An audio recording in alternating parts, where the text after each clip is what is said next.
Hey, good afternoon everyone. Mark back with another video. It's been a while since I posted my last one. But in this one, there's two things we're going to talk about. First one is a 68 pack, and then there were just three.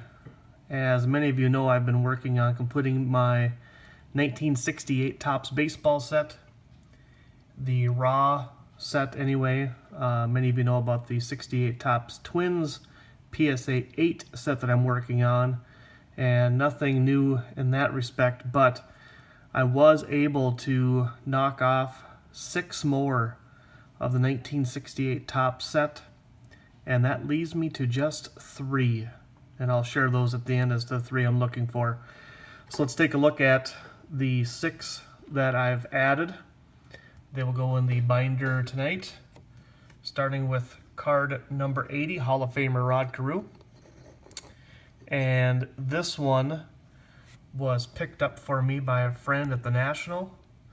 I picked it up for 20 bucks. Obviously there's some centering issues, but the corners are nice, very bright colors on the card, and if you followed my other videos, you'll know that centering is not the biggest concern of mine, but I've looked at other examples of this, and they are difficult to find. The Carew is tough to find in a nicely centered example, so it is what it is, right? So it's going in the set, that's all that matters. So card number 80, Rod Carew. The next card would be one that I made a boo-boo on, like most people have. I bought 2 of the same one and didn't even realize it until they came in the mail. But it's card 373, the All-Star card of Frank Robinson. I did buy 2 by accident. So the other one will just go to someone that needs it or whatever. Stick it away, who knows. But it is one that needed, and both cards were very nice. I just picked out the better of the 2 as far as the brightness of the colors and surface and everything. So that this is the one that's the winner that gets to go into the binder. So 373, Frank Robinson. Another All-Star card, number 380, Ken Holtzman of the Cubs. I don't know why, but this one was tougher to find in a decent condition also. It also could have been that I was too picky and I just had to finally pull the trigger on one, and it was not an expensive card. I think I paid $2.75, so it was definitely not something that breaks the bank. It was just maybe I was being too picky, and it happens. So Ken Holtzman goes into the binder tonight. Another Hall of Famer, number 410, Ferguson Jenkins. You know, I don't know if I've shared this story before or not, but I had the pleasure of meeting Fergie at Twins Fest several years ago, and he had a booth set up where he was selling his autograph for $10 to go to his charity.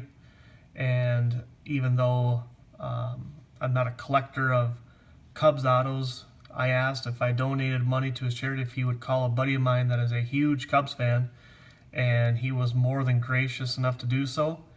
So for 10 bucks, I gave him my phone. He called my buddy and talked with him for a good 5 minutes about the Cubs and everything, and it was just a really cool experience and a really cool guy. So Fergie goes into the set. Card 501, John Odom, and I believe his nickname was Blue Moon, if I remember correctly. I have found that these high numbers do have a tendency to be a little off-center. So we're looking at maybe 85-15 on this one, maybe stretch it to 80-20, but either way, it's a pretty cool card. So very nice to see it. Also, the logo issue, back then you could see how it's kind of airbrushed out. So that's the way that one is. And the last one that I found that was one of the more difficult ones to find, mainly because it's a checklist, but it's 518. And it's not marked on either side.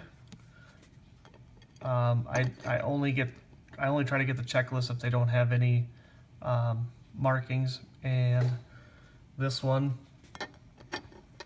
is mark free. So surprisingly, this one I think I had to spend about $5 on, only because of the other ones that either had markings on them or it was horribly off center. So I guess that's what happens with those cards from the 60s. They were used as they were intended. They were marked up. So that does it for the 6 of the 68s that I picked up, leaving me with 3 cards. Card number 50 is Willie Mays. The Manager's Dream, I think, is 380.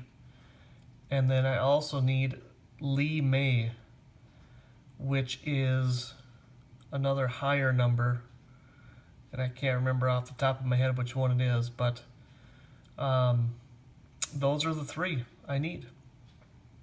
And once those are found, the 68 set is finally complete, which was what my goal was this summer, to wrap that set up. A lot of YouTubers have emailed me and we've chatted back and forth and have asked what my profession is, and I teach. So we start up school here the next week. Back to school workshops actually start on Wednesday of this week, and it'll be back to the grind for me. So I'm not too upset that summer is ending. It always is nice to get back to the kids and see what's going on, so that should be fun. But again, as always, if you have any questions, comments, or just want to chat, you can reach me at lpsadamson@gmail.com, and we'll talk at you later. Have a great one.